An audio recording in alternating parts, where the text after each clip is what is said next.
Ayan. Good evening, everyone. Good evening, Mr. Allen Yeah. Garcia. Before we properly proceed with our interview, we would like you to introduce yourself just for the background for everyone. Kung ano po yung line of work natin and how long have we been in the field of physics po. Okay, sige. Yeah, I'm Allen. I've been doing physics like mula 2018. Mula 2014. Nung nag-college ako, ayun, physics na yung tinake ko. Sa PUP ako nag-take ng BS Physics from 2014 to 2018. Then afterwards, basically nag-work muna ako as a researcher sa Pag-asa for 1.5 year. Then I stopped kasi ayun, pumasok ako ng grad school. So nagti-teach din ako ng physics sa PUP noon. Okay, during that time. Tapos nagpumasok ako ng grad school by pandemic 2020 yata. Yeah, 2020. Nag-take ako ng MS Physics sa UP, UP Diliman. And then gumraduate ako no last year lang. Congratulations po. Yeah, thank you. Tapos ngayon nasa ako, Adamson University. Nagti-teach ako doon ngayon sa Mathematics and Physics Department ako under. Okay. Yeah, I'm yet to start yung pag-research as an Adamsonian faculty. Pero yun, papunta din yung career natin. So, like approximately 10 years na po kayo sa field ng physics. Yeah, 10 years. So, 10 years ko nang ginagawa to. Seems like a long time kasi personally hindi ako ganun gaano sa mathematics and physics. I hate science. So, Mm. and I think science hates me. So yun yung main idea. But like for tonight, I will pretend to like physics, or at least physics will like me this time.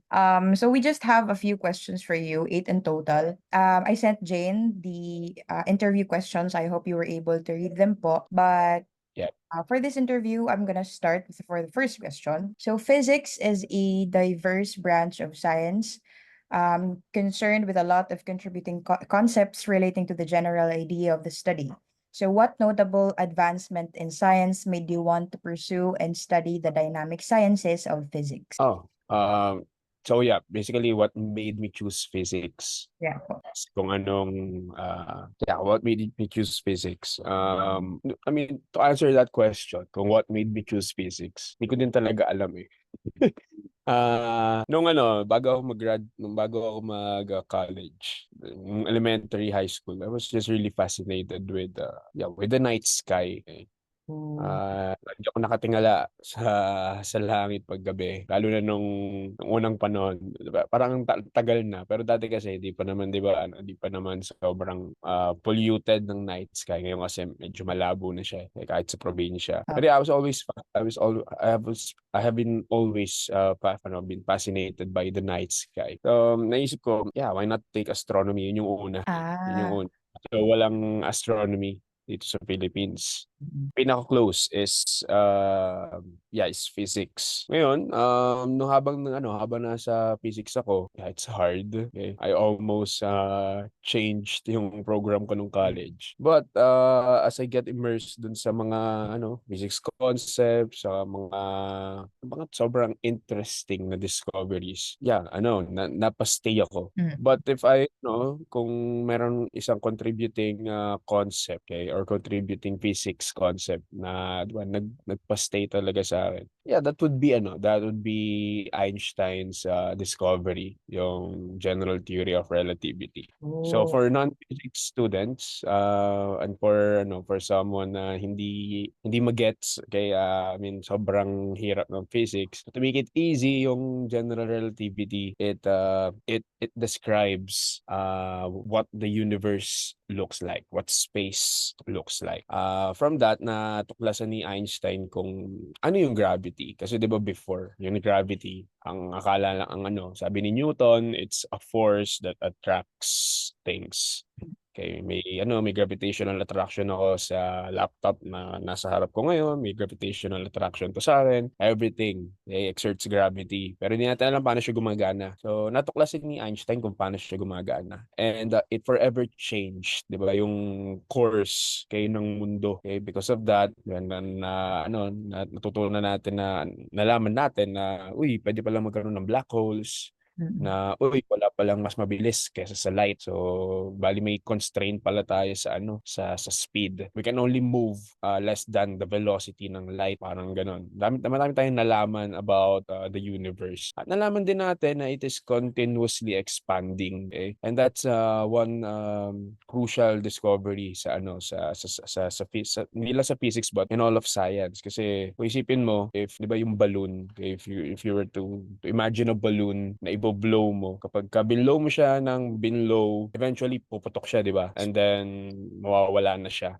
But nangyayari, yung universe pala, para siyang balloon na binoblow, pero wala siyang parang habang binoblow mo siya, mas mabilis pa yung pag-expand niya imbes na mas bumabagal. So, yeah, that's something na still sinasagot pa rin kung bakit ganun yung nangyayari. Kaya yun yung bagay na nagpa-stay sa akin sa physics at talaga nag-fascinate sa akin. Okay po. Ilan lang yun. Hindi Ah, ko na pero isa-head, yun yung syempre. siguro yun yung one of those that counts for this. Everything counts. Yeah, but yeah, para sa akin, yun yung doon ako tsaka ngayon yung research interest ko is towards sa astrophysics and cosmology. Yeah, dahil doon. Yes. Kasi wala akong masyado alam like sa gravitational yada yada yada. I just love astrology. I don't know if it's related to that, but like star sign. I love stars. So I can only relate to the stars and personal reasons, but it was very interesting yung sinabi regarding sa theory of relativity, if I'm not Yeah. wrong. Yeah. So That's maybe the most elegant theory na meron as of the moment. That it makes sense actually. Like explaining it to a non-very science person, I would say if inexplained to sa akin before, I would have like, maybe I like it.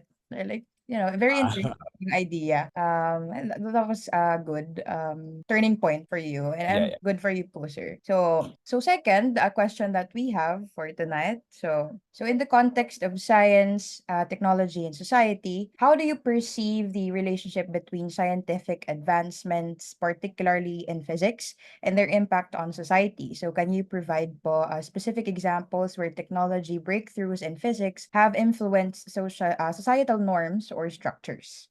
Oh, yeah. So that is a good question. And this is a question na yung answer dito matagal nang nangyayari. I don't know kung aware lang yung mga tao. But yun nga, sabi ko, gaya nung nabanggit ko kanina sa sa unang question. But yung theory of relativity itself, it changed the course of not just a scientific community but of yung course ng kung paano mag-develop ng new technologies. Okay? Kasi doon pa lang yung theory of relativity, it was established mga 1910s. Ang tagal na. Okay? Pero nung panahon na yun, it's just a theory. It's just a piece of paper na may equation. Yun lang siya.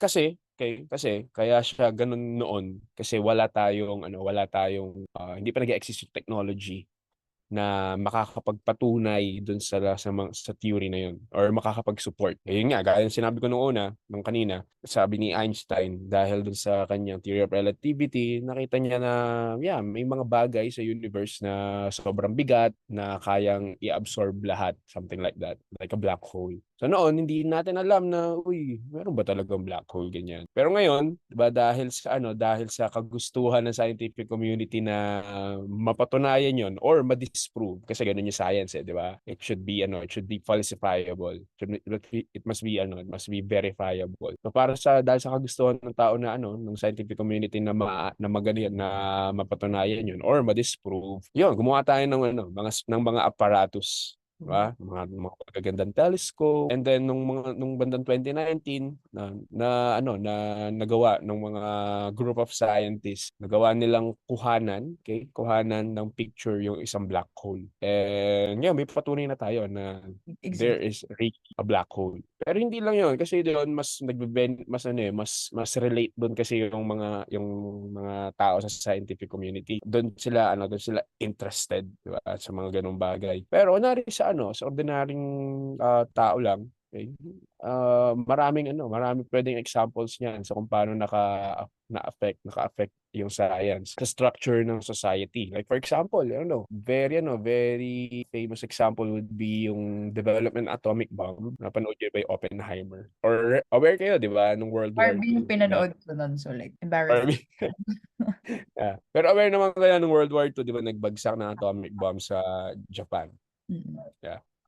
Nagawa 'yun. Si Einstein isa sa mga members nung project na gumawa nun. So before, 'di ba, before 'yun, hindi in-expect ng society na, oh, there can be a weapon of mass destruction na ganito kalala. Wala pa nun eh. Pero nung nakita nila kung paano siya nag-devastate sa Japan, 'di ba? 'Yun, nagkaroon na ng natakot yung mga mahihirap na bansa, 'di ba? Natakot ng Japan, natakot yung halos lahat. Tapos it shape yung kung paano allocate, 'di ba, afterwards ng mga big nations yung kanilang budget sa research and development. So yung Russia nagsimula na rin sila nung dagdagan yung budget for that. Yung Germany, ganun din. Yung iba't iba pong bansa. China. Okay? Kaya yeah, that technological breakthrough really spark change, okay, sa society. So yeah, that's one straightforward example that I can think of. Tapos isa rin is hindi siya physics related, more on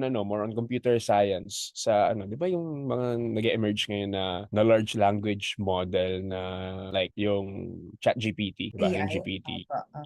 3.5, yung 4 na pala ngayon, hindi ko alam kung may 5. Yeah, yung mga AI, okay? It also affected yung structure ng education. I mean, hindi pa niya fully naapektuhan kung paano i-deliver yung education, okay? But yung mga students ngayon, 'di ba, they are really Right. leaning, 'di ba? They're really using, 'di ba, utilizing that available technology na meron tayo in the form of mga large language models na yan or mga AI na yan. So yeah, that's just some of the examples that I can think of. Oh, yeah. Actually, magandang example yung sinabi niyo po regarding sa discovery and sa science, and then yung comparison to how science can be used in a different form. For example, mass destruction. Yeah. There's always two sides of one good thing and one bad thing. So magandang idea siguro yun for our viewers, if there are any. And then sa artificial intelligence, as a student, I can actually agree on that, na yung AI is also a challenge to how it will be handled, especially for the students na nag-try Yeah. pag-learn, especially with the expertise, like how would the universities or the institutions will handle that. So that was a good point po to point out. Good point to point out. Hindi pa siya obvious ngayon, 'di ba? Hindi pa prevalent Yes, yung change na madadala niya. Pero yeah, yeah. papunta na yan. We're leaning onto that road. Kasi personally, as an IT student, I can already feel how this technology, can affect greatly to the mass. So Yeah. we talk about it all the So, time, especially my peers. So yun po. Anyway, we will proceed to the third pala na question. So from your perspective po, do you see technology shaping society, or is it more of a reciprocal relationship where societal values and needs influence technological development? So can you provide an example for your field where these dynamics are evident? This is an interesting question kasi kung ako tatanungin ito, I mean, wala sa option yung sagot. I mean, yeah, nasa option, pero it goes two ways kasi eh. But it goes two ways. Yung technology, sineshape niya yung society. Siyempre, ano ba yung gagamitin ng society is that would be yung mga existing technologies. Pero yung society at the same time, it shapes kung ano din yung magiging yung magiging takbo ng technology. Like for example, yung society, meron silang iba't ibang need, 'di ba? So sila yung nagdi-dictate sa kung ano man yung mga kailangan nila. 'Di ba? I mean, we can see technology kasi not just an applied science, but rather, 'di ba? A means of 'di ba? Para siyang a means of adaptation. Kasi may technology na before yung idea ng science eh. Well, just like nung prehistoric times, 'di ba? Mm. Yung mga taong yung mga ninuno natin. Wala pang science noon, wala pa yung concept ng science, wala pang scientific method, hindi pa nila talaga ginagamit or na-apply sa sarili nila yon. Pero, 'di ba, may technology na noon. Kasi 'di ba, naghahunt sila ng mga hayop, 'di ba? May mga hayop noon. 'Di ba may mga mammoth pa noon. Paano nila papatayin yung mammoth, 'di ba? Paano nila mafe-feed yung mga tribes nila, for example. Siyempre, kailangan nila ng mga hayop. Ngayon, paano nila papatay? For example, mammoth yun, sasapakin lang nila, 'di ba? Hindi naman. So, ang ginawa nila, nag-develop sila ng mga tools made out of maybe stone or wood, 'di ba? Tapos from that, 'di ba, yun, na-shape yung society nila. Develop sila into a more advanced tribe na later on naging civilization. Mga Egyptian civilization, maybe 'di ba ganun siya nangyari. So yeah, yung technology, sineshape niya yung society. At the same time, yung society, sineshape niya yung technology kasi naapektuhan ng society ng needs, okay, yung current needs ng society, kung ano yung magiging madedevelop na technology. So sa physics, it's always happening naman kasi lahat ng sciences usually nag-start yan sa isang physics concept. Lahat ng technology, pwede mo yung i-trace back, diba, sa isang physics concept. I mean, I can think of a specific one. Mas nakakaisip ako ng sa mga experiments, for example, na dine-develop sa physics. Like for example, nung mga 1970s, something like that, meron kasing physicist na nag-theorize na merong isang particle na considered as the God particle, like God, like God na particle. So what he means by that is itong particle na to yung susi. This is the key para maintindihan natin paano nagkakaroon ng iba pang particles. Parang ganun yung idea. And it's just a theory before. Pero as time goes by, yung society yung scientific community nagde-demand sila na patunayan kasi this is a feasible theory. This is a possible may chance na totoo 'yon. Okay? Yung theory na sinulat ni Peter Higgs is actually possible. Nagde-demand ngayon yung scientific community na magkaroon naman tayo ng isang bagay na makakapag-verify dito. So, kung familiar kayo dun sa Large Hadron Collider sa Switzerland. It is like a 4 kilometer wide na diameter or radius lang ata. Basta sobrang laki niya. It covers like many territories sa Europe. Pabilog siya. Pabilog siya na parang tube. Ganun yung niya. Tapos malaki. Hindi lang siya basta tube na parang water pipe. Di ganun. Malaki talaga. Tapos pabilog. Tapos ang ginagawa doon is yung mga particles. May mga particles doon na ina-accelerate. Ina-accelerate into great speeds, almost the speed of light. Tapos kaya siya tinawag na collider kasi pinagbabangga doon yung mga particle. Pinagbabangga doon yung mga particle. So lately lang siya na-develop. Kasi yun nga, dinemand ng scientific community na we should be doing this. We should have this, okay, in order to know more things. Pinagbabangga yung particle doon kasi 'di ba yung idea is 'di ba maybe ewan ko kung ako lang pero nung bata siguro tayo 'di ba pag may laruan tayo pinagbabangga natin sila, like for example toy car, 'di ba, toy truck, pinagbabangga natin sila. Tapos eventually pag ginagawa natin siya ng paulit-ulit, 'di ba, ang nangyayari nasisira. But by doing that nalalaman natin na may battery pala to, may mga tornilyo pala siya, ganyan ganyan. Ganun yung idea. Pinagbabangga nila yung particle para malaman nila kung ano yung nagko-compose sa particle. Tapos ayun, doon nila nakita na yun nag-exist nga yung particle ni Higgs na meron ngang God particle. And yeah, it forever changed yung course ng particle physics. Now we know how particles gain their masses, ganyan, paano sila nag-originate. So yeah, it goes two ways. Yung technology, shape niya yung society. The society, influence din yung technology. So tama nga, parang two-way siya. Technically, like the other can't just stand on its own kasi dapat nag-reciprocate. Magandang Tsaka yung society lang naman din sino ba gumagawa ng technology in the first place? Diba? tayo. Society. tayo din, mga tao din. Sino bang gumagamit nung ginagawa ng tao? Tao din. Tama, tama. So, Kasi tayo nagde-develop. Okay, magandang explanation po yun. So, thank you po, sir. So, we'll proceed to the fourth question for tonight. So, ayan. okay. So, physics concepts can be complex and challenging for the public to grasp. For example, ako. How do you believe the public's perception of physics and technology impacts funding the support of research in your field? So, as a researcher po, are there Mm. strategies or initiatives you've encountered that effectively bridge the gap between scientific research and public understanding while studying this field of science in the Philippines? Okay, this is a good one. Though hindi pa ako masyadong nakaka-relate dito sa question na 'to.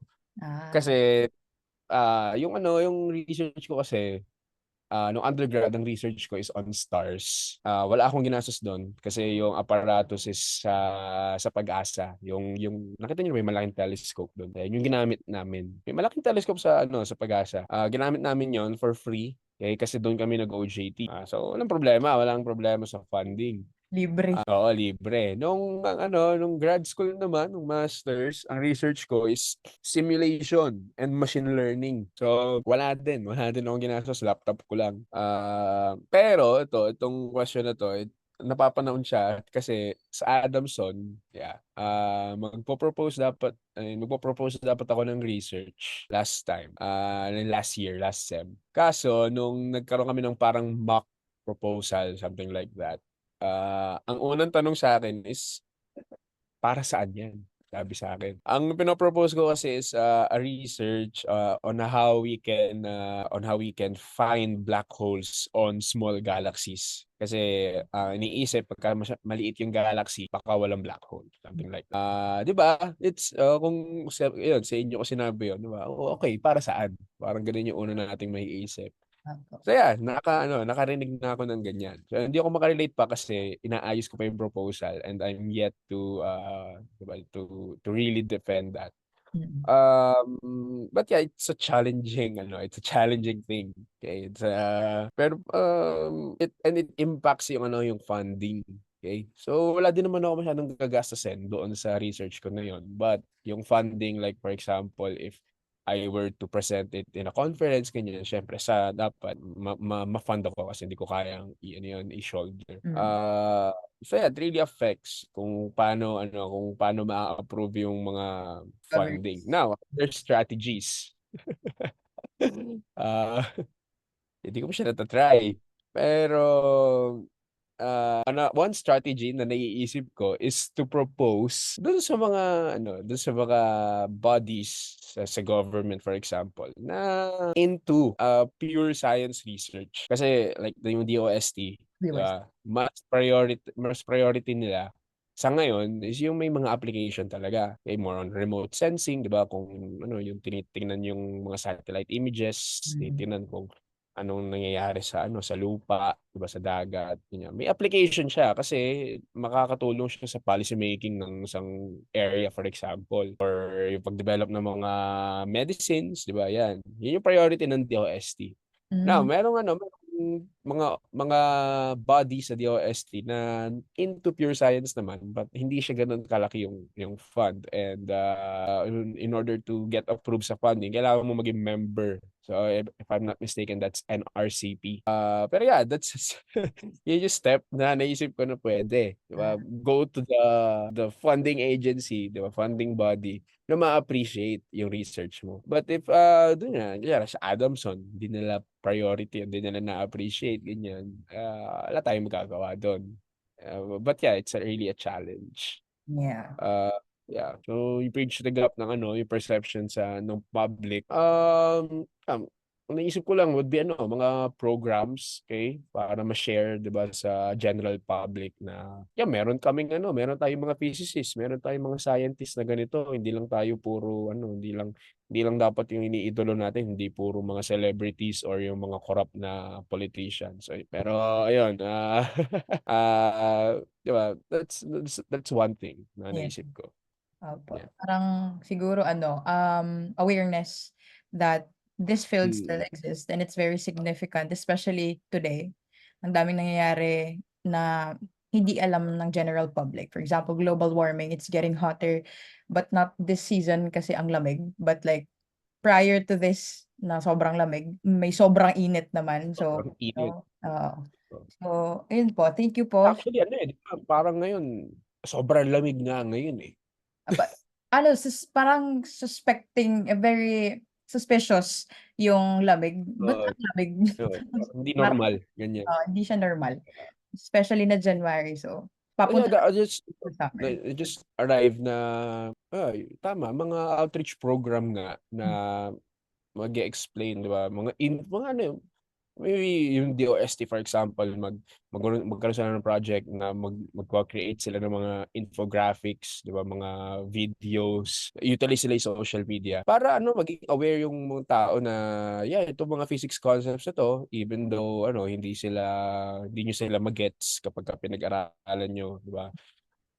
Pero kapag in-explain sa kanila, yan, ma-appreciate nila. For example, yung relativity, doon nanggaling yung GPS, kung tutusin. Yung GPS technology, nanggaling siya sa sa theory of relativity. Kasi nung sinasabi ng relativity na, yun nga, yung gravity is a curvature of space-time. So, parang nakalibrate natin yung parang position ng Earth sa space.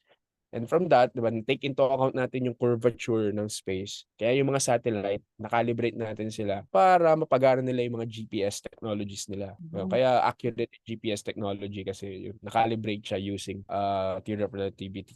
So, yeah, that's one thing na, di ba, sobrang, doon pala galing yun. I didn't know that because yung Yeah. technology yun, especially ako as a commoner na gumagamit ng Move It, Angkas, kikita mo sila nagmo-move. Uh, Thing pala yun. Like, oh my God! So, science pala behind that. yeah, doon galing yun. Di ba? Di natin expect na, uy, sa Oo Einstein nga, pala no? galing yan. No. Ang Pero galing. yeah, it was Ano. calibrated dahil doon. Thank you Kung so hindi ko wala theory of relativity, mali-mali yung GPS. Yeah, meron pa rin siguro, pero lagi siyang mali. Yeah, inaccurate. something like that. Siguro. Oo. Sige po, thank you po. So, ayan. So, let's continue to question number 5. So, science has often been criticized for lacking diversity. So, what steps do you think should be taken to ensure greater inclusivity and diversity in the field of physics, specifically in the Philippines? So, have you encountered situations in your career where diverse perspectives led to innovative solutions or approaches in our current society? So, yeah, I get ko saan nanggagaling yung claim na yung science naglalak siya ng diversity. Sa NIP, sa National Institute of Physics sa UP, that's also one of my advisors' advocacy, maging more diverse yung physics. In a way na yun sa case niya, yung nakikita niya na naglalak is yung women in STEM. Okay? Parang para sa kanya kulang ang mga ang kababaihan sa STEM. Hindi lang sa physics but sa STEM.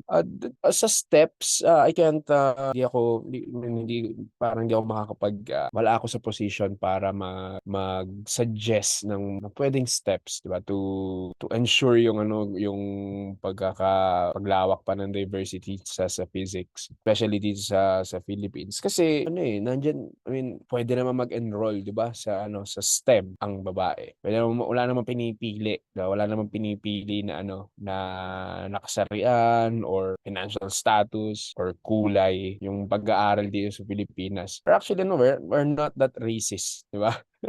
So far. Yung other sa Philippines, hindi naman siya sobrang risky guys sa ibang bansa. I can't really, I don't feel like I'm in the position para Mm. mag-suggest ng steps. Kasi nandiyan naman na yan. But what I can say, what I think kailangan na pwede kong masabi or what I think na pwedeng dapat gawin is just inform the public na merong ganito, okay? At hindi siya namimili ng ng edad, ng kasarian. Kasi nung undergrad ako, nung second year ako, may freshie sa physics noon sa PUP na 37 years old na. Play. 7 years old. Yeah, he was still, di ba, admitted. So wala namang problema. Gusto niyo mag-aral? Then sige, let's give it a shot. So yeah, 37 years old.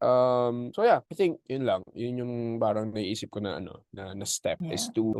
to inform the public na yeah, may ganito at everyone is welcome. Actually yung ano, yung advisor ko si Dr. Reyna Reyes, Dapat actually siya dapat i-interview. yung i-interviewin niyo kasi siya talaga yung ano, siya talaga yung expert dito kasi matagal na siya sa physics. Ako ano, bata pa ako kung tutuusin.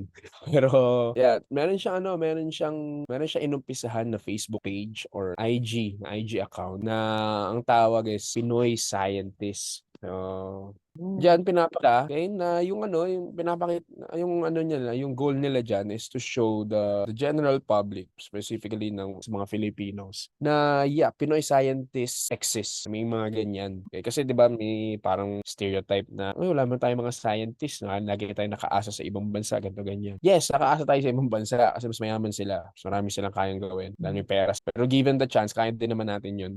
At may mga tao na ginagawa na yun. Most of them nasa ibang bansa, yes. But yeah, mga Pinoy sila and lahat sila ano, ang goal after serving yung time nila sa ibang bansa is to 'di ba, go back here at pakita at tulungan yung Philippines to develop using science and technology. So yeah, you might want to check that.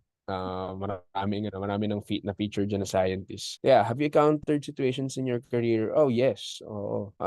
Wag na tayo lumayo nung graduate thesis ko, okay? That was yun yung mga nung graduate thesis ko, ang advisor ko nga is si Dr. Reyna Reyes. Tapos doon ko na realize na grabe iba ang approach ng babae sa research. Iba sila kumilos, iba yung time management, iba talaga. Sobrang lupit. Okay? So, doon sa part na yon, 'di ba? I'm working with someone na opposite gender. Kasi realize ko na grabe wala pala akong kwenta, pero ang galing ni ma'am. Parang ganyan. Yeah, ako yung Kalingkingan. nahihiya ako sa kanya eh, sobrang lupit niya. Tapos ako ganito lang, ganyan.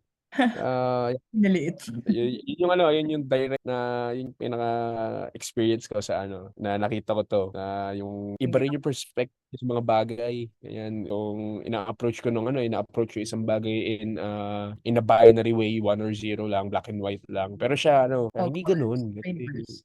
Hindi laging ganun. Pwedeng ganito, pwedeng ganyan. Wag mo lagi isipin na ganito, ganyan. Ayan, sobrang talaga. Yeah, idol ko yan siya, ma'am. Kaya naman Ayun. pala. Kaya naman pala ni-recommend po sa amin. Yeah. Gusto ko Talaga i-up. naman. Pero Malapit. I think maganda din yung na-impart mo sa amin po na teachings coming from her. So parang napapasa-pasa lang din naman tayo. So technically, science doesn't apply to be lacking in diversity in terms of this. Because for example, now I'm an IT student, but like I'm learning so much from you, sir, who is from the field of science or from the field of physics, and you're like providing the information to me in a very sobrang dali siya maintindihan. And then I believe women in STEM, as a STEM student, I'm gonna be an advocate from now on. STEM, Yeah, women in STEM. tulong natin yan.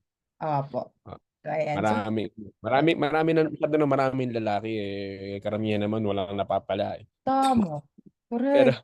I don't eto wanna judge it, but like, ay, hindi naman sa pag-ridicule sa amin, pero totoo hindi naman naman 'yun. magsisimple.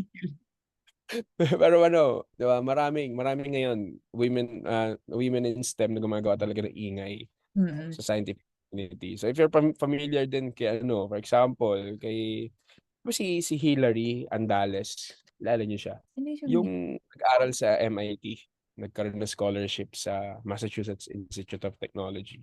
Parang nabasa ko po online, yes po. Yeah, grabe ang lupit nun. Imagine, MIT. Tapos ngayon magpi-PhD na siya sa Pero, University of Chicago. wow. It's a full-blooded Filipino, hindi siya PhilAm. Hindi siya PhilAm. This young, 'di ba, may mga nare-recognize sila sa ganyan. May Parang mga Pisay grad po ba yun? yeah, Pisay Feeling ko Visayas ata. Tacloban. Opo, sa Tacloban. Ah, Actually, that's my hometown. That's why I know. Kasi like same yung town yun. Yung yeah, school tama na yun siya is yun. like in my like katabing like same town pala. Like yung Pisay. But Mm, I don't know her personally, but the reason kung bakit alam ko yun is because sa town nga namin yung Pisay na yun. So yeah. Wow. I well, remember now. magaling sila. Angas. Solid. So yun po. Anyway, Yeah, we need more women in STEM. produce more women. Produce more women. Convert na lang. Convert women from other departments of STEM. Advocate. So anyway po, thank you po doon sa insights. So now we proceed before we run out of time. So number 6, so given your expertise and experience in the field of physics, how do you see scientific experts contributing to policy decisions, especially in the context of physics-related issues in the Philippines? Can you share an experience where scientific knowledge played a crucial role in influencing policy or decision-making in our country? Ooh, this is a good one. Philippines, teka lang, let me think that through. Mm. Kasi, the thing is, yung physics, ano siya, I mean, just to share with you guys. So, kapag ka physics, sa pagka into physics ka kasi, if you're a physicist here sa Philippines, hindi ka limited lang sa, yeah, sa theories, di ba, sa theoretical part or sa experiments. Minsan, may mga physicists tayo na also works closely, with data. Okay? Gaya ko, dahil nga produkto ako ni Ma'am Reyna, ni Dr. Reyes, data scientist kasi siya. Okay? Physicist siya, pero data scientist din. Dito sa Philippines, maraming ganun. Okay? May kaibigan ako na ganun, Lance Lagman. Dapat nga sinabi ko, siya na lang pala din interview niyo sana.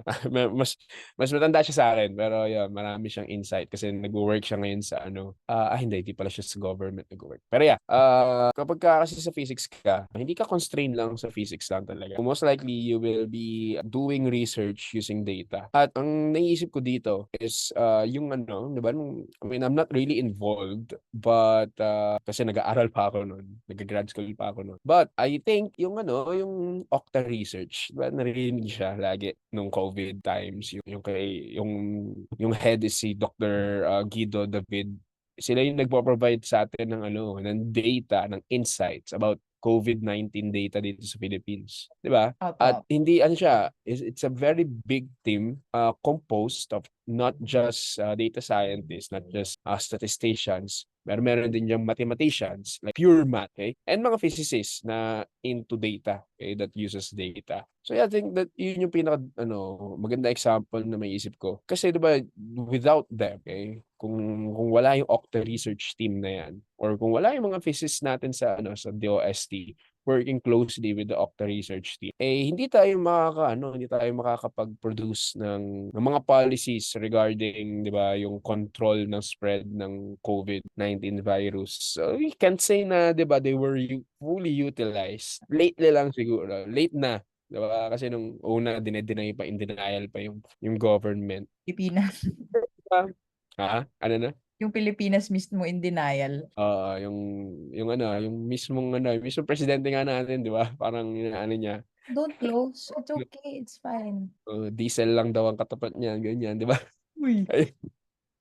Ayun, well, kahit na late siya na-utilize, 'di ba?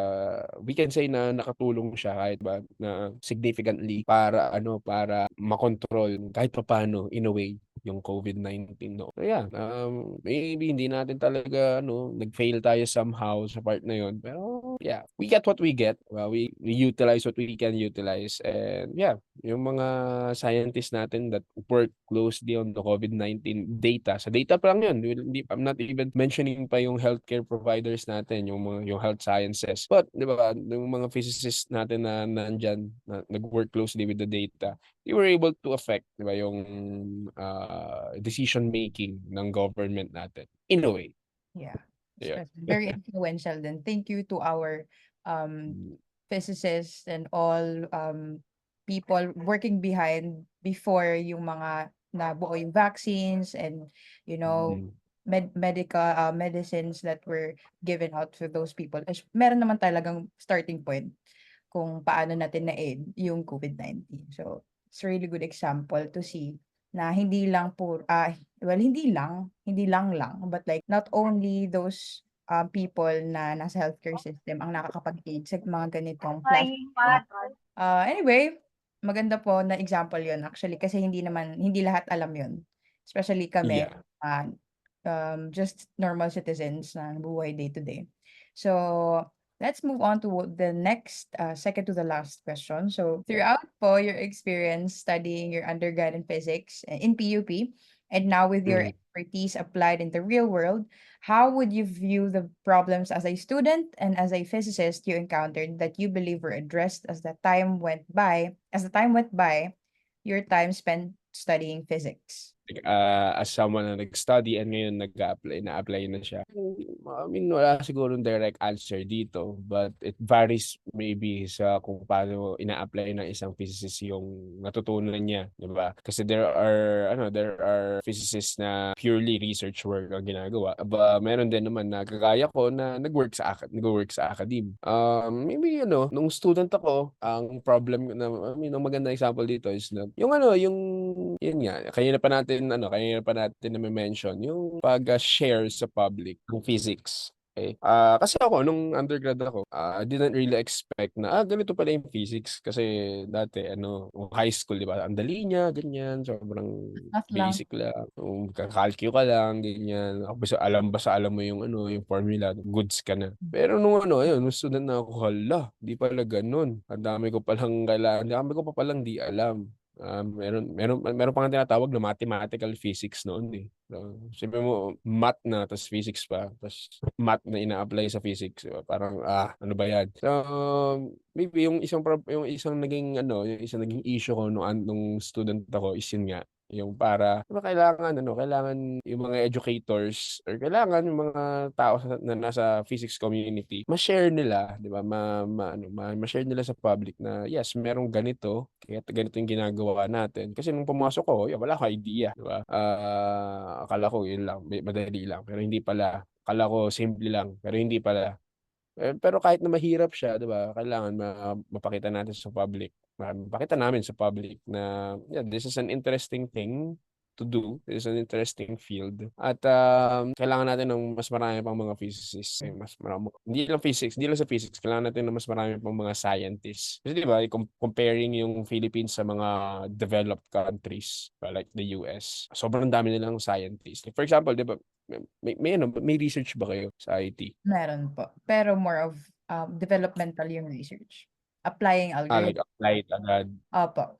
ayun. Pero 'di ba kasi nagbabasa din kayo ng mga related studies, 'di ba? So 'di ba madalas kunyari mag-search ka ng related studies sa mga kahit saan, 'di ba, sa internet. Usually makikita mong mga authors niyan Amerikano, Opo. European, Opo. 'di ba? Ganyan lagi. And depende na lang sa kunwari, maybe sa computer science maraming mga Indian. Pero Hence, yeah, that's also, 'di ba? That's also a developed country. Kaya ayun, kailangan 'di ba?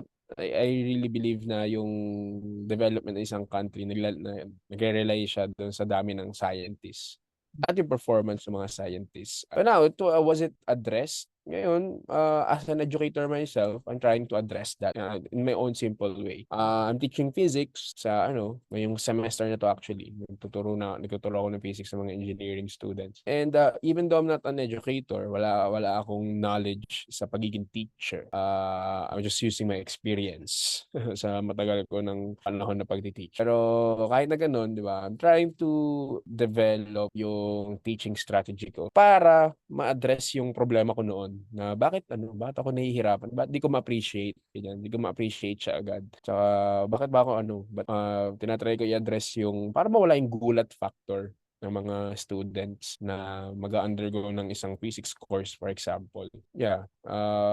As an educator, tinatry ko siyang i-address by evolving, di ba? By improving my teaching strategy para makarelate lalo yung students. actually, magandang example po yun. Kasi always, in my opinion, starts from the instructor kung paano mo ifa-familiarize yung self mo with the subject or the Mm. entire idea itself. So, magandang idea yung what problem you had, a personal, not that personal problem that you had in college, that now that you're providing familiarization to those students na ganito yung physics. So, you're healing that part of you nung college ka na, okay guys, ganito pala Yeah. siya. Ina Oo. ikaw yung nagiging advocate or like Yeah, nag-iimbody. actually, So that's very mm. nice. Kasi yung naging motivation ko kung bakit gusto ko magturo. Kung Mm. bakit pa ko naisip yun. Kasi yun nga, ayoko magaya sa akin yung mga future physicists natin or engineers. So kaya Ayoko sila magaya na nagulat, na talaga nagulantang. Kaya ayokong mangyari ulit yun sa iba. Kaya yeah, I'm trying my best para ma-alleviate yun. Kasi siguro one of the reasons po na onti lang yung nagiging scientist in our country kasi syempre yung iba doesn't know yung idea ng science itself. It's for me it's like a very scary field na alam ko with my knowledge the knowledge that I have, I can't really understand. Pero when you explained it to me, like, I can learn that. Like, maybe I can try. Like, mag-shift na pala ako. Yeah. Hindi na pala ako mag-IT.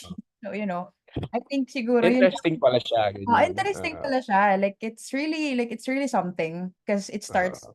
sa bagay. Like parang gano'n. Yun yung sinasabi ko na siguro magandang way po yun. Like that's really a good way to aid whatever the educational system na meron ngayon in other Mm. universities because personally, I think it really starts with the instructor itself. So congratulations po sir for making your dreams come true. So yun. So ayun Right. po, thank you so much po for answering yung previous question po natin. So for our last question, the question of the night, interdisciplinary collaboration is becoming increasingly essential. So in your experience, how has collaboration with professionals from other fields such as social sciences or humanities enriched your research and contributed to a more holistic understanding of the implications of your work? Ito, okay, this is actually a good one. Pero yun nga, another question na hindi pa ako masyadong nakaka-relate. Maybe yung mga more seasoned na physicists yan, meron sila experience yan. But ako kasi, mostly kaka-work ko talaga is within physics lang or computer science or yeah, data science, ganyan, ganun. Yeah, related. Pero dito, for example, sa social sciences or humanities, I haven't had any experience na kinailangan ko siya. Kasi, for example, hindi naman kami gumagawa ng research. Like dito, yung mga research dito sa Pilipinas, hindi naman kami gumagawa ng research na medyo makakaapekto sa may ethics concern. Kaya dito, medyo hindi ako makarelate. Apo. Pero, sa collaboration, yeah, meron. Okay, kasi even though I'm doing physics, hindi lahat ng nakaka-collaborate ko ay mga physicists. Like for example, not really a direct collaboration, but hindi siya direct collaboration kasi hindi naman siya naging author. Pero may mga nakakausap kami, for example, na mga scientists from South Africa, ganyan. Nakakapagbigay talaga ng helpful na insights kasi they're doing computational science, like they do simulations. And ang nangyari kasi noon nung nag-work with that South African scientist, ang nangyari is we used their simulation para doon sa graduate thesis ko. And yung collaboration with other disciplines will actually works. Like Mm. yun nga sa physics, hindi naman kapag physics research ka, yun, mga physicists lang kakausapin mo. Kasi like yun nga, pwede kang umausap ng mga computer scientists para matulungan ka nila gumawa ng ganito, mag-develop ng ganitong simulation, mag-develop ng ganitong algorithm, ng machine learning algorithm. And ayun. So it really enriched yung graduate thesis ko because without those people, si Professor Davi, okay, and others, ayan, baka hindi ko natapos yung yung graduate thesis ko. Baka hanggang ngayon nagte-thesis pa rin ako. Yun, tapos yeah, sa yung mga data scientist din. Yun nga, si Dr. Reyna mismo. Siya, physicist na siya, data scientist pa. And by working closely with data scientists, di ba, may nagkakaroon ng ibang approach na unusual sa physics. Kasi ngayon, nagiging data-driven na yung physics. Kasi maraming, like, di ba, kung familiar kayo dun sa James Webb Space Telescope, di ba, familiar ba kayo dun? Bago siyang telescope. Pinalitan niya yung Hubble Space Telescope. Yung mga space, yung mga images sa internet na nakikita natin about space, yung mga nebula, yung mga galaxies. Yan, si Hubble yung kumuha noon, most likely. Ngayon, pinalitan na siya, retired na siya. Si Mm. James Webb na. Tapos si James Webb, sobrang advanced niya. Sobrang dami niyang data na binibigay everyday. So Mm. kasi hindi lang naman images and data. Bago yung maging image, numbers pa yan. Then we have to make sense of the numbers. Kaya yan, marami marami ng data ngayon na natatanggap yung mga servers natin dito Mm. sa Earth. and para makapag-make sense dun sa ano, para mag-create ng sense out of the numbers, out of those mind-boggling numbers na nakikita natin that really doesn't tell anything unless i-process natin siya. So yeah, yung collaboration, in a way, interdisciplinary siya. Pero yun, it's really an essential thing to do. Okay? Hindi kaya maraming nagsasucceed kay ng mga scientists. Maraming mga discovery sa science ang naging possible dahil sa interdisciplinary collaboration. Di ko pa siya fully, 'di ba, na ano, di pa ako makarelate talaga kasi most likely yung mga research ko ako lang talaga or with Ma'am Reyna, ganyan. Pero yeah, it's a thing na i-explore ko na magandang i-explore at kayo din magandang i-explore going forward kasi marami kayong mapupulot na insight sa iba't ibang discipline at sa iba't ibang culture, sa iba't ibang tao. Ayun. Yes, thank you po. Thank you for your answer po doon. So, we can actually wrap around sa idea na yung science is very collaborative. So, it's Yeah, it as is. aside from it has its independent identity. It doesn't work just as its own. Siyempre, Mm. kailangan analysis from this data, you will need someone from here, from that. And then, nabubuo ang science in different branches for a reason, siguro. Kaya, yun po yun yata gusto natin sabihin. So, it was Yeah, actually very helpful na mas na-understand natin yung general idea ng science in itself, not just one branch of the science, but like as an overall idea yung science natin. So, thank you, sir, for imparting all your knowledge regarding physics and astrology. Yun yung ano, that's true. astronomy. Sorry, Yeah. mali pala. Ako lang pala yung may gusto ng astrology. Yung astronomy, this, um, yung science itself, and it was very helpful po, sir. Thank you so much po. I don't know paano mag-thank you. So, thank you so much, sir, for taking your time. Ayan. So, good evening, everyone. After conducting the interview with Mr. Alan Garcia, now we try to analyze the answers that he gave us relating to science, technology, and society to his field, which is physics. So, first who will be presenting the analysis would be Mr. Riet Vergara. So, In response to the first question, probing into Neil's motivation and journey in the field of physics, he offers a narrative that unfolds from an initial curiosity about the night sky. Neil mentioned that at first he didn't have a clear reason for choosing physics, attributing it to an early fascination with the night sky.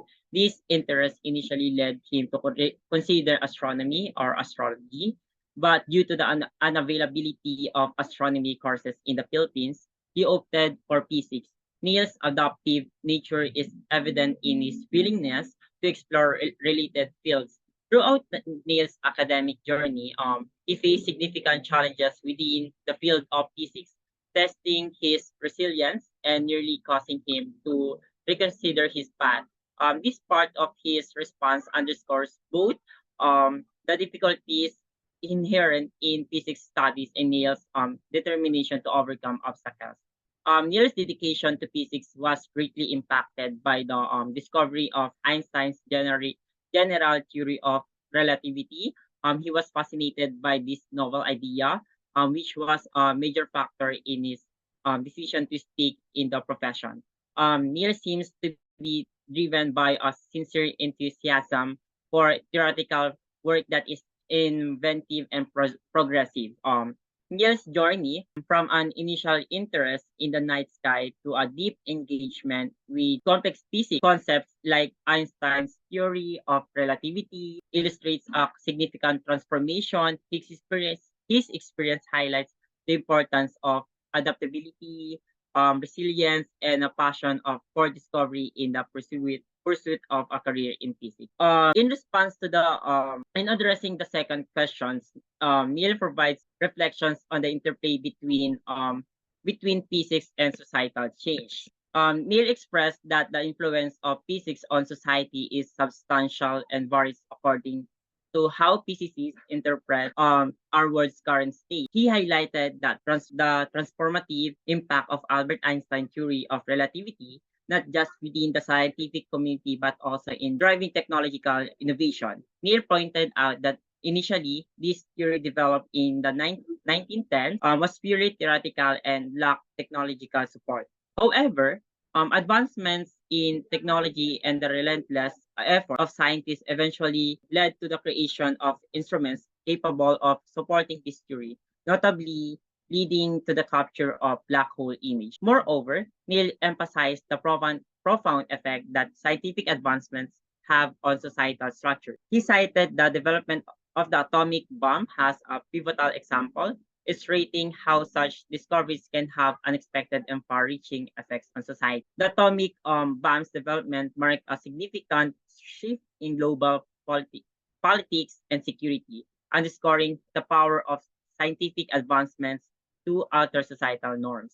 Additionally, Neil discussed the impact of artificial intelligence on education, noting how its widespread use among students is reshaping the educational landscape. This observation reflects his belief in the interconnectedness of scientific progress, technology, and societal change. Neil's insights reveal his understanding of the broader implication of physics in the real world.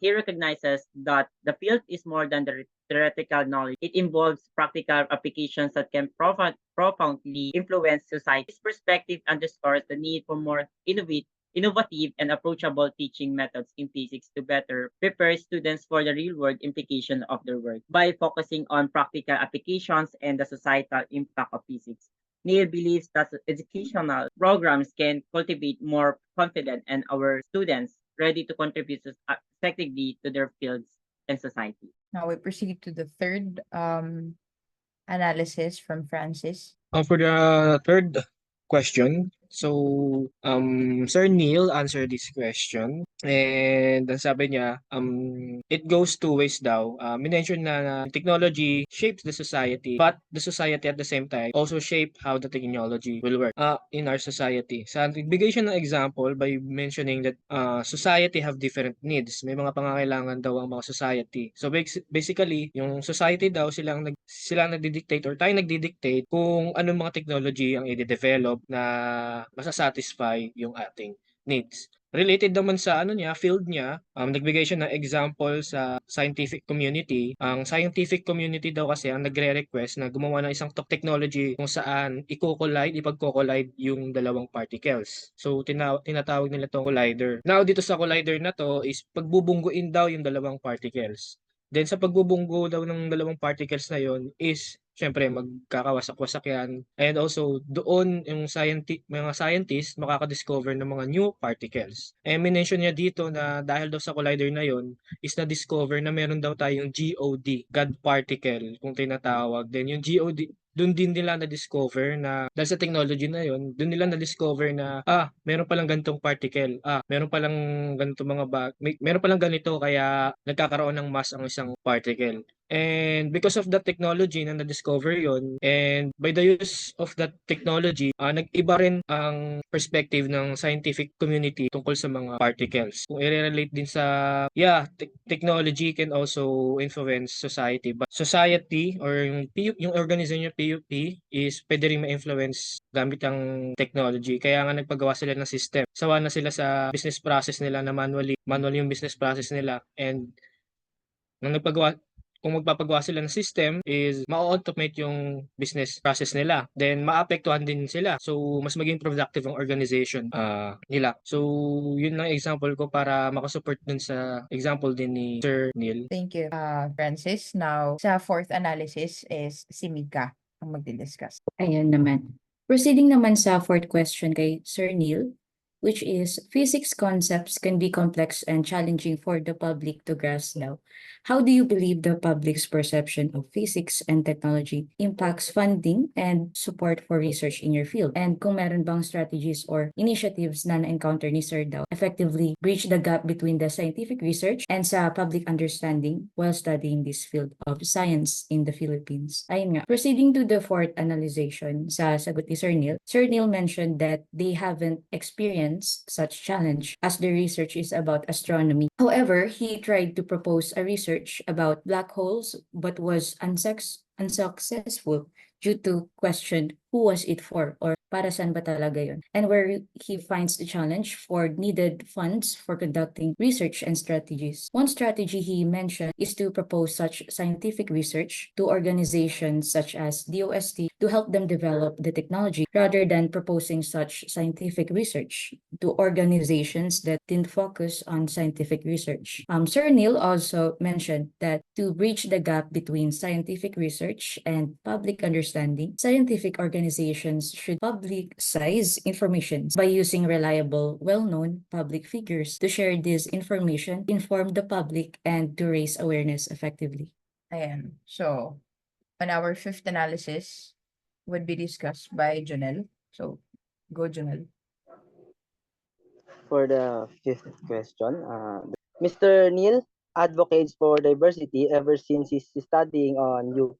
He demands for inclusivity, especially for women, to even more welcomed in their field. However, Mr. Neil mentioned that such steps aren't actually needed to be taken into consideration. As in today's society, everyone can enroll on senior high school strand, specifically STEM, which leads to scientific subject. Fortunately, in the Philippines, Neil mentioned that our country were always welcoming to everyone to study physics as he encountered one student aging at almost 60 years old. Neil emphasizes that Philippines are always willing to accept anyone who wanted to study the field of science. And during his thesis before graduating, Mr. Neil saw how amazing having a diverse people in his field. He saw how different they move, they think, and that's a positive thing as it's helped on contributing innovative ideas from different perspectives and backgrounds.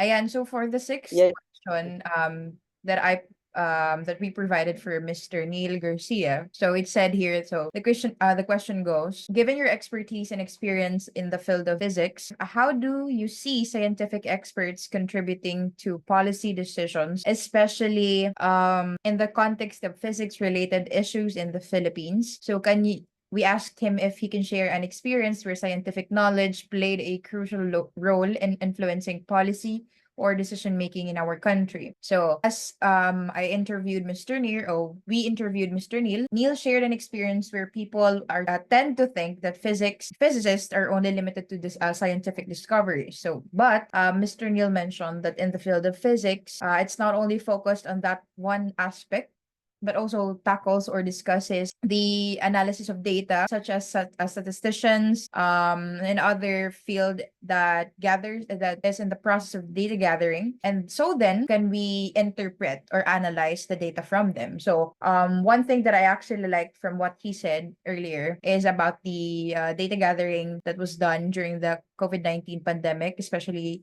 at the height of the pandemic. So he mentioned that people were gathering so much data from different parts of the country, so that we can analyze, we can provide information, we can spread the awareness in our citizens and all that. And then that's when the healthcare workers can provide or can aid us with that information that we have. So as we can see, or as we can realize from that answer from Mr. Neil, we can observe that science really doesn't just go alone. It comes with every branch of the sciences and other outside branches of the science itself. So yeah, that would be my part of the analysis of number 6. So for our number 7, our local scientists in the making, Mr. John Kyle Brian Camania. So take it away. So for the seventh question, we ask Sir Neil that throughout your experience studying your undergrad in physics and now with your expertise applied in the real world, how would you view the problems as a student and as a physicist you encountered that you believe were addressed as time went by during your time spent studying physics?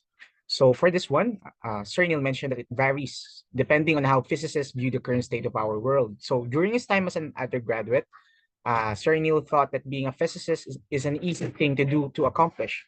But when his time on the real world, he realizes that it's more than just memorizing and learning about physics. It's more about calculating, analyzing, and applying real-world concepts on their field. So Sir Neil also added that this is one of the reasons why there's a need for much more approachable and teaching method for physics in this country, as it can provide more innovative ideas and solutions for the future.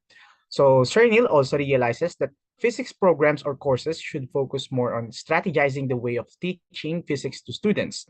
Sir Neil believed that by using this strategy, students could be more familiar with their fields and become more confident and aware of how it works in the real world. So what I like about this answer by Sir Neil is that sa questions kasi, tinatanong kung ano yung problem na na-encounter niya during his time as an undergraduate and his time as a physicist na, no? So, ang nabanggit niya dito na problem or na-identify niya na problem is yung teaching method daw. Kasi during his time, nung undergrad pa siya, inisip niya, madali lang pala maging physicist kasi ito lang, kailangan ko lang magkabisado, ito lang sasagot ko sa exam. But during his time on the real world, na-realize niya na malayo pala.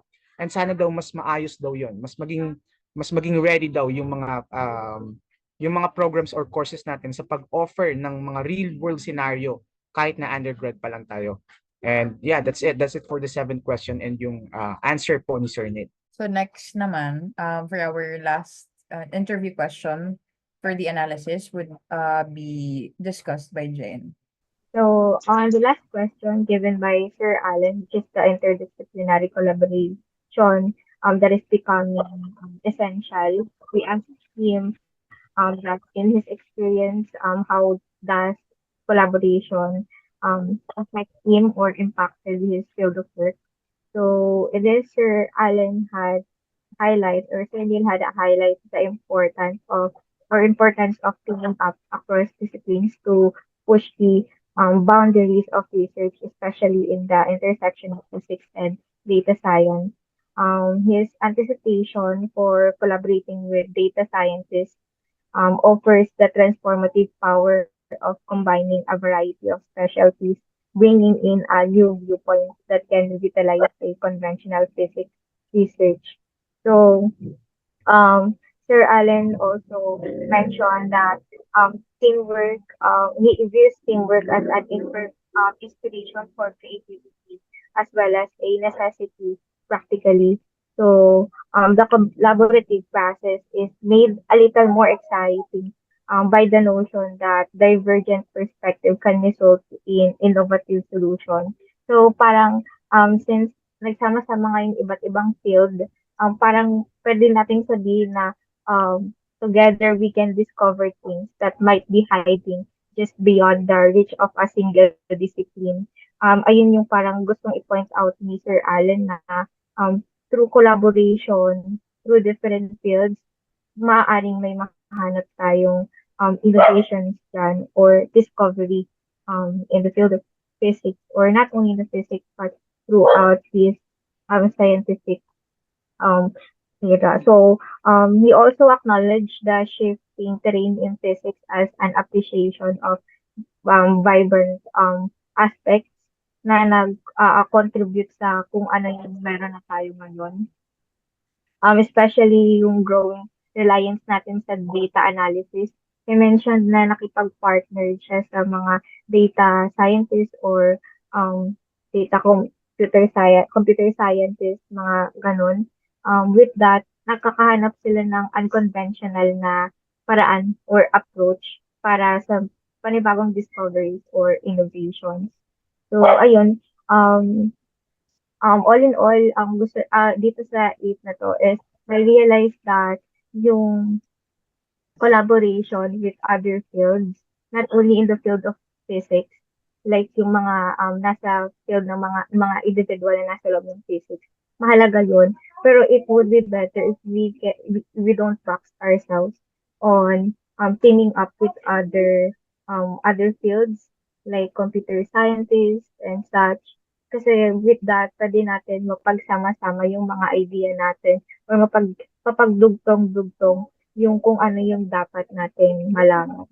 Ayan. So, everyone was able to discuss an analysis for all the questions that we've given to Mr. Neil. So now we try to have a discussion, no? What was our takeaways? Like a general takeaway. For me, ang pinaka-tumatak sa akin sa mga diniscuss ni Sir Neil is yung exploration niya sa physics. and yung application nun dito sa real life natin. Like, nag-impart siya sa atin ng expertise niya and ng mga experience niya, kung ano yung na-experience, kung ano yung mga naranasan niya, not only in the field of physics, pero sa kung paano yung i-view ng society natin, ganyan. He mentioned, isa sa pinakatumatak sa akin doon is yung mga bagay na hindi out of reach ng community natin, na hindi nafo-focus ng government natin, ganyan. Ayun, parang tumatak sa akin na dapat talaga is itong field na 'to, hindi lang physics but the science should be more open for everyone, or kaya yun, he mentioned na nag-a-advocate siya ng nag-a-advocate siya ng mga movements about knowledge about dito, which is ayun nga, parang it improves me kung gaano talaga dapat alam yung mga tao or yung society natin dito sa physics, not only that, sa buong science mismo. Okay. Thank you, Miss Jane. So yun nga, totoo yung sinabi ni Jane. Especially with the interrelation with the reality or the current technology that we have, and then the physics itself. So who would want to go next? Me? Sige, go, Kyle. Ako. So there are several things na naging, sorry, ingay. Sorry. Okay. Okay, so there are several things na tumatak sa akin all throughout nung discussion with Sir Neil. So the first one is yung inspiration niya with Einstein's theory of relativity, right? Wherein nabanggit niya na isa to sa mga naging inspiration para sa technology natin, specifically the GPS. No? So from that, we can see na una, nakaka-inspire yung mga old scientists natin sa mga upcoming o future scientists din natin. At the same time, yung technology natin is ibinibase din natin sa mga studies na propose, no? Kahit na it's from millennia ago, like yung studies about ni Einstein is in-apply natin ngayon with GPS, which is actually our current technology. So the next one naman na naging takeaway ko from him is yung importance ng paggawa o pag-propose ng isang research sa dapat naman talaga na government sectors natin, wherein sinabi niya nag-propose siya ng research before pero hindi niya na-propose sa tamang government sector. Kaya hindi siya na-approve, wherein dapat daw talaga o dapat tandaan natin, or yung mga students man yan or normal people, mga researchers, na when we do research, we should propose it sa mga tamang appropriate na organization such as yung DOST. If you're doing scientific research, it should be on DOST para meron tayong fundings, meron tayong appropriate tools for that research for the sake of technology na rin, pag-upgrade ng ating technology. And as for the last one na na-realize ko or na naging takeaway for me is yung pagbanggit niya ng problem wherein sana daw na mas maging approachable yung teaching method natin, kasi it's a problem for him and it also applies for us. Hindi lang ako o hindi lang rin siya, lahat tayo nakaka-experience na sana daw na mas naging futuristic na rin ang turo pagdating not just only for physics but only to every courses na meron tayo. Dapat daw tinuturo rin sa atin paano ba ito mag-work in real world, not just only on schools. So yun yung mga naging key takeaways ko from our discussion with Sir Neil. So how about the others naman po? Ayan. So I want to add to whatever Kyle said, so that this would be yung daloy natin is discussion talaga, no? So I conducted the research nung grade 12 for teaching styles or teaching strategies, and he was actually very on point that students from different universities, from different institutions can adopt or learn depending on the teaching styles of the instructors. So I actually very much agree to that analysis na, or like yung binigay niyang insight na it's becoming more of not just a problem but a reoccurring concept that teachers should be adaptive to the kind of students na patuturuan nila. So for example, kahit ako personally, I wasn't into science because I wasn't I did not come from a school that prioritizes science itself. But for other people, for example, people I know who graduated in Pisay, who specialized or focused on the discoveries on scientifics or mathematics themselves, parang sila, may chance sila to dwell on it, not just because they were interested, but because they actually have a better academic curriculum or a system that builds for that specific field in just not just in science, but in the industry itself. So I guess that was actually the main key takeaway that I can get from Mr. Allen. And apart from that, especially the COVID-19, it was a big deal wherein people who gathered the data did not get any recognition as far as I know or as far as I can remember. We did not give credit for those people who gathered so much data from other people, from other countries, who tried to rationalize everything, who guided us through the pandemic itself, provided us newsletters, provided us news itself, yung mga paano kinakonduct yun. Syempre, you wouldn't be making a medicine without knowing what the virus was. You need information about that, right? So, ayun. So, what do you think, Kael? Aside doon. Yeah, actually, yung binanggit mo yun, no? To put it simply, we take them for granted, no? Yeah, Yung mga, exactly. yung pag-gather nilang data, pag-provide sa atin ng insights about the current state of pandemic, masyado tayo nag-take for granted. Nakikita lang natin siya sa TV, tapos binabaliwala natin without knowing that there are people like Sir Neil na or yung mga scientists, yung mga physicists na nagko-conduct ng appropriate study to gather those data. No? So because of them, because of their technologies, because of their efforts, mas nagiging madali para sa atin. Tayo, kumbaga, tayo na lang yung kumukonsumo, no? Masyado tayong naging complacent sa mga nangyari. No, nakikita natin, yun na lang yun, but in the end, nung natapos to or malapit na matapos ang COVID-19, we didn't thank them enough for their efforts. So I think that's one thing na dapat natin tandaan din na there are people behind this. This data na nakikita natin, merong gumagawa niyan. And those are those people like Sir Neil na who dedicated their life for this field of science. Yeah, exactly. So, anyone else who wants to share their key takeaways? Siguro ako na, siguro mag-share na ako ng key takeaways ko.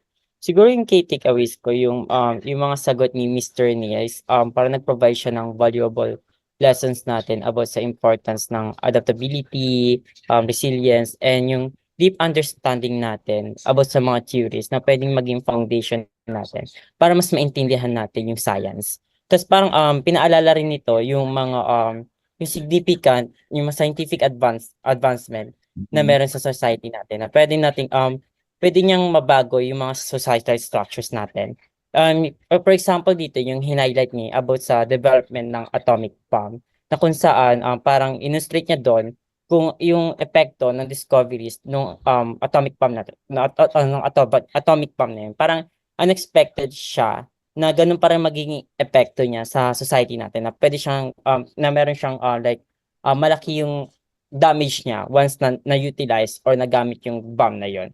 Tapos pinaka naging impact siguro niyan napapanahon ngayon siguro since nasa tayo like digital era na yung paggamit ng artificial intelligence sa education natin na kung saan parang masyado ginagamit siya ng maraming students natin para kung saan pag nire-reshape nito yung educational landscape na meron tayo ngayon.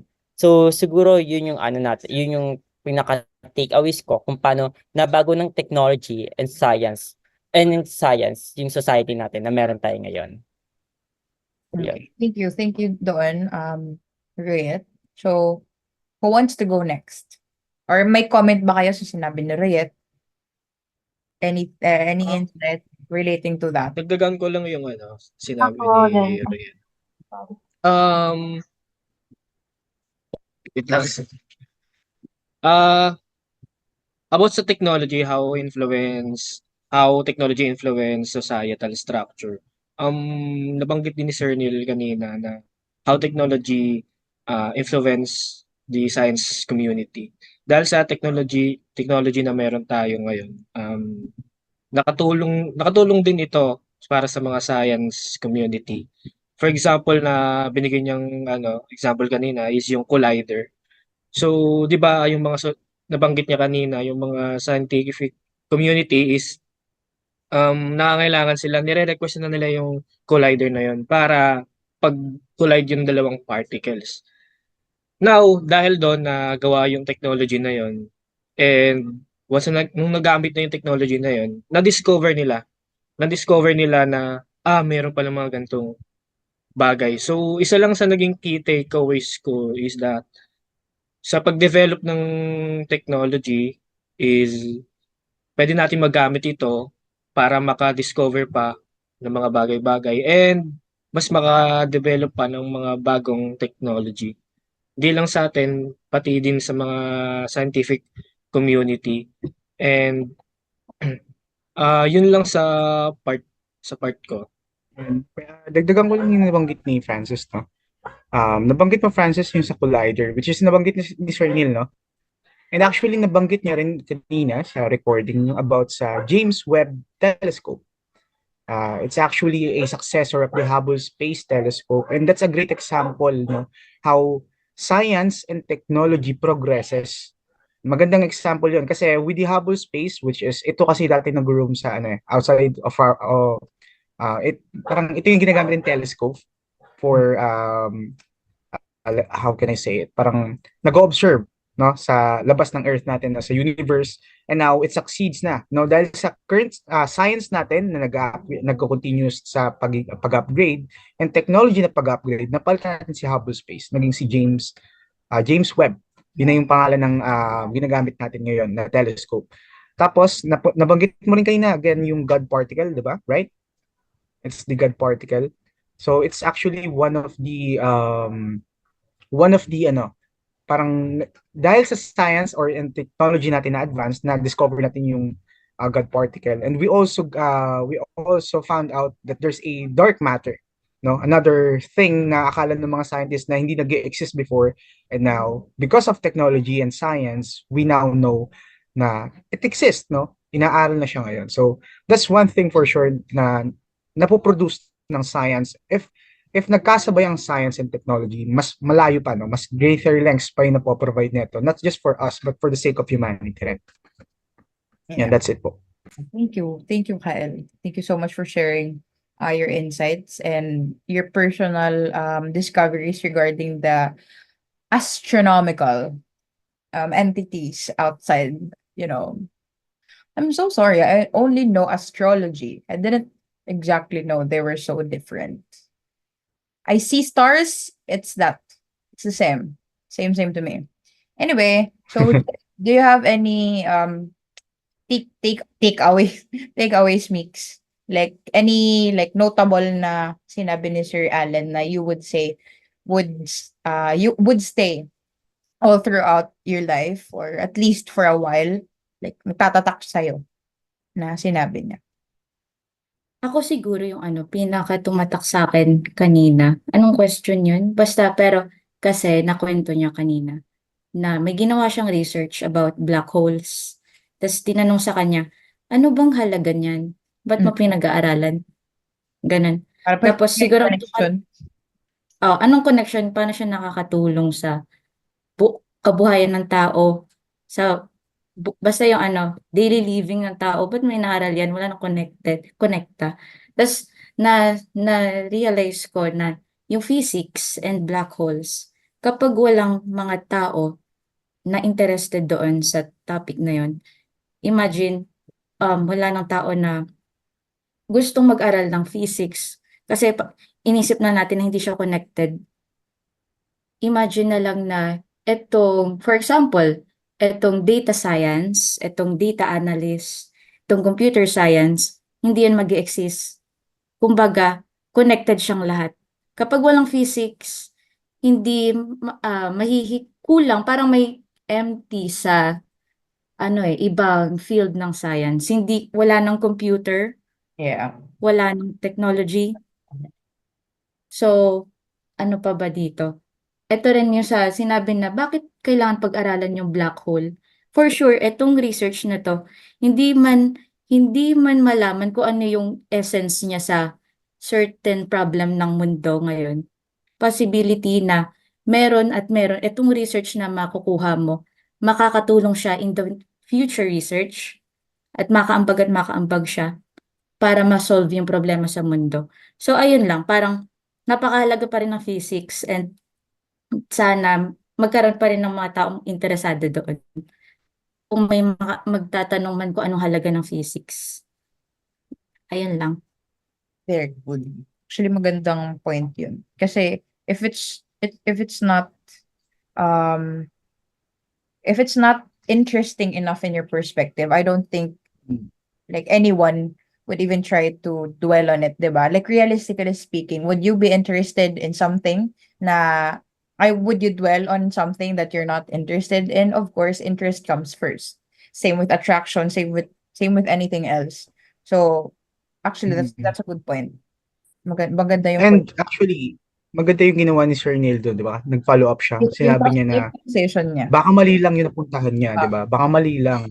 Maling organization lang napuntahan niya. Kaya sinuggest niya na sa DOST ka pumunta pag mga ganyan para mas understood nila yung main focus ng You know research the mo. Mas essence tulungan ka. kasi magkakaroon ng something kasi they specialize on it. They're interested to discover something more.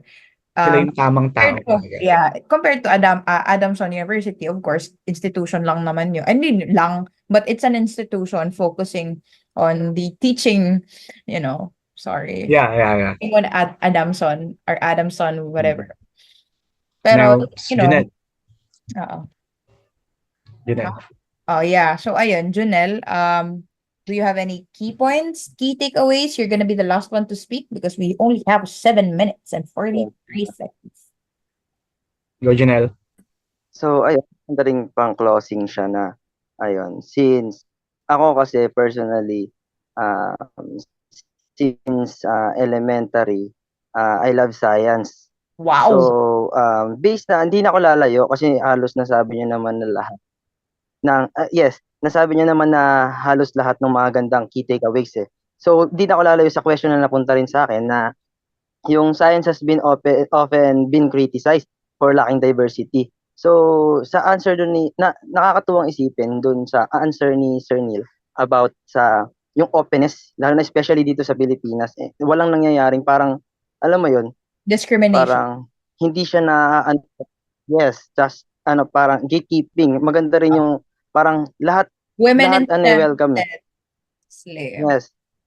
So parang ang ganda nun, lalo na 'di ba? Kasi iba pa rin kasi kapag halos isipin mo lahat ng gender is nandoon sa iisang, lalo na specifically physics. Kasi isa sa pinakamahalagang part ng ng science para pag pinag-aaralan sa science. So, napakalaking tulong na iba't ibang gender, iba't ibang pinagmulan or utak yung nag-aaral. Siyempre magbubunga yan ng mas maganda pang idea sa future. So ayun, ang ganda lang na nagulat din ako about na doon nga sa question na often been criticized na may nangyayari palang ganun na may lacking pala doon sa diversity. So, ang nakakatuwa lang sa answer ni Sir na kahit papaano is wala naman siyang naramdaman based sa experience niya. Ayun lang. True. Actually, akala ko mag-space out ako during the interview because my attention span is very short. But while he was like discussing science to me, it was like a YouTube video na may graphics. So I could imagine whatever he was saying, kahit ano yung sinasabi niya. It was like, you can imagine it in your head. So maybe he was really born to be an instructor or maybe a physicist in the future, but like he was so good with the way he visualized or let us visualize whatever he was saying. So I don't think I don't know if akin lang yun, but I could really imagine what he was saying. Tapos parang, oh my God, yeah. Like slay. And then he was very supportive of women, which I like. And then he didn't shame me for liking the stars. So I really like that. Astrology. Yeah, astrology and astronomy. See, different, but I know it's different. First of all, I know it's different.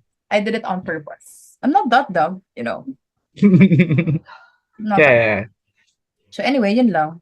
I really enjoyed doing or like making the interview. I'm sorry, Kael, for Mm. not letting you do the interview because like I Then didn't. it's okay, it's okay. Kasi if ako yung mag-a-ask, ako mag-interview kay Sir Neil, for sure, it would be a different topic na rin, no? Dun sa Kasi mga magdudwell questions kayo ng natin. sobra ng astronomy. Yeah, Right? yeah. Since it's my, ano rin talaga, it's one of my hobbies to watch and learn some So things about astronomy, universe, etc. history, you know, he asked me about Oppenheimer. I said Barbie. Because like, I don't know. Yeah, actually, nung may mga sinasabi siyang scientific shenanigans, I understood those references. Yeah, And di lang ako makasagot, pero yeah, ang gaganda ng mga binanggit niya. Yeah. diba? I figured kasi when he mentioned ano ba may mention siya about especially the James Webb, Hubble, yeah. relativity. Yung mga ganong ideas, yung mga theory of the universe. I was so sure that you really wanted to dwell and talk about it, but we can't because we had limited time. Yeah, I know. But Maybe regardless, for another time. yeah, Yeah. he was a good instructor. We could reach out to him. He was. No pohon. And yun nga yung isa sa mga ano niya, no, driving point niya. Yung sa nabanggit kanina. Kaya parang gusto niya maging instructor. Kasi he think talaga na mas maganda yung, ngayon pa lang, mai-expose mo na yung mga estudyante pagdating sa real world. What's physics, yes. And Para para sa physics is. naging successful siya. And relating that to the science, technology, and society, of course, kasi nag-a-adapt naman talaga yung society sa sciences, sa technology. And I think like he was, although he was a backup interviewee, he actually delivered so well. So congratulations. Yeah, he did. We learned a lot from him. No? Exactly. So That was for the sake of STS. yeah. So for the closing remarks. Closing remarks, would try to, you know, ikaw naman, because like ako na lang introduction, ako like, oh my God. Guys. Okay, so I would like to thank everyone here, Ms. Mika Marquez, Alexa Lenoros Pacani, Sir Junel Malinao, Sir Francis Candelaria, Riet Vergara, Jane Samar Pahela, and yours truly, John Galbrian Kamani, and of course to our Sir Neil for the wonderful learning experience that he provided to us. So again, this is our project for the STS, and that would be the end of it. So this will be the end of it. We conclude it. It's the final one. Okay.